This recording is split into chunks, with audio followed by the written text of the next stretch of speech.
We bring you the latest updates from the Pna Newsroom.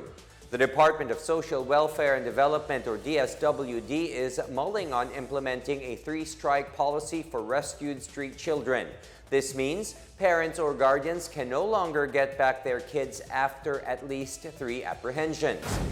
In an interview, DSWD Secretary Erwin Tulfo said he is consulting with legal experts and other government agencies on the possibility of keeping the rescued kids instead of giving them back to their parents to ensure that these kids will be provided with proper nutrition, education, and safe shelter. Meanwhile, Tulfo added that he wants to provide livelihood among the IPs or indigenous peoples and provide them with sustainable income so that they could no longer go back to the streets to beg.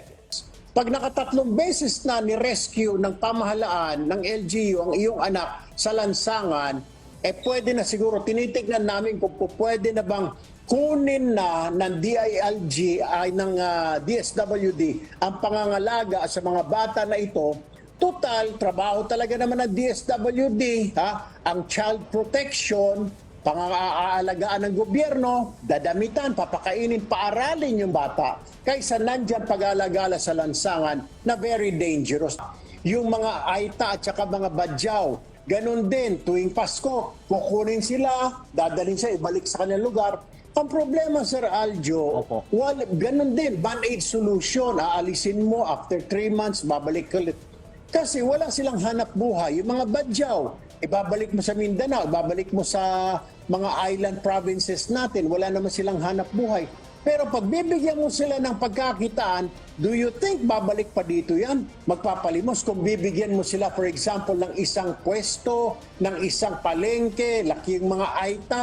Yung mga aita, Aljo, may mga tanim din yan. Nag-aalaga din sila ng mga baboy, ng mga manok doon sa kanilang mga community. Why not put up a public market nila within inside Subic o di kaya din sa mga bayan sa Central Luzon para doon nila ilalagay lahat ng kanilang mga products at mabili ng mga kababayan natin. The Philippine National Police, or PNP, has welcomed a lawmaker's call for mandatory drug tests on celebrities and other entertainment talents. In a press briefing at Camp Crame, PNP Chief General Rodolfo Azurin Jr. called on major networks and entertainment groups to test their artists for drugs, saying celebrities should serve as role models for the youth. This came after the arrest of actor Dominic Rocco in an anti-drug operation in Quezon City over the weekend. Dominic, a son of the veteran actor Bembol Rocco and his cohorts, yielded 12,000 pesos worth of shabu and 14,000 pesos worth of marijuana leaves. Over the weekend, Surigao del Norte Representative Robert Ace Barbers pushed for a mandatory drug test on celebrities before they work on movies and other gigs. Barbers noted that since 2016, at least 8 celebrities have been arrested for alleged involvement in illegal drugs. The passage of the 5.2 trillion pesos General Appropriations Bill showed a higher level of consensus among members of the House of Representatives.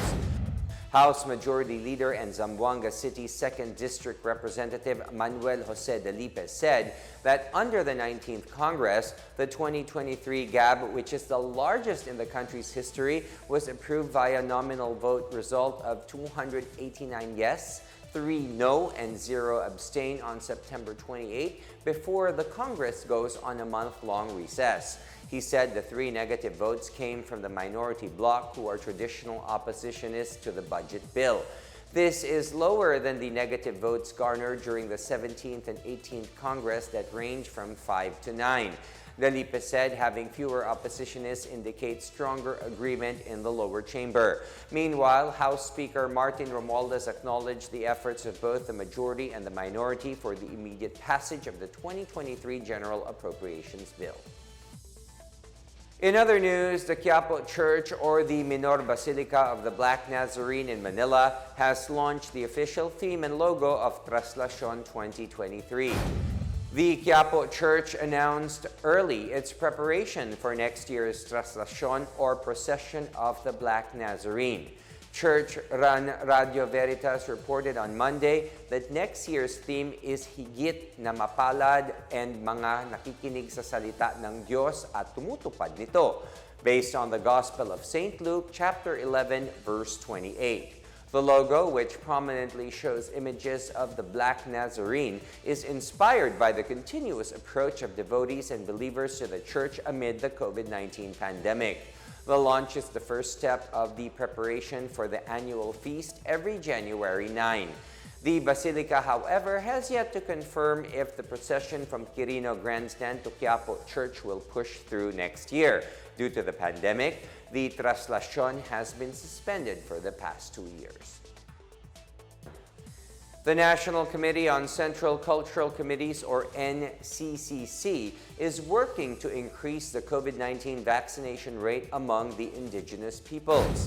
NCCC, an advisory board under the National Commission for Culture and the Arts, said that the National Commission on Indigenous Peoples, with the help of the Department of Health, has been conducting information drive among the IP communities on the importance of the COVID-19 vaccination. NCCC head Dr. Pablito Gonzalez said among the challenge being encountered on the slow pace of vaccination among the IPs are hesitancy due to their culture, practices, and beliefs.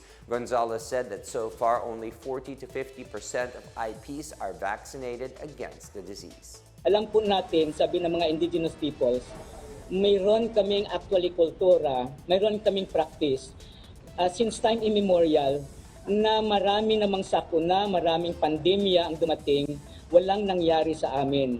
So medyo may hesitancy sila dahil para sa kanila, mayroon silang indigenous knowledge systems and practices and spirituality na kaya nilang i-combat itong mga pandemya tulad ng COVID-19.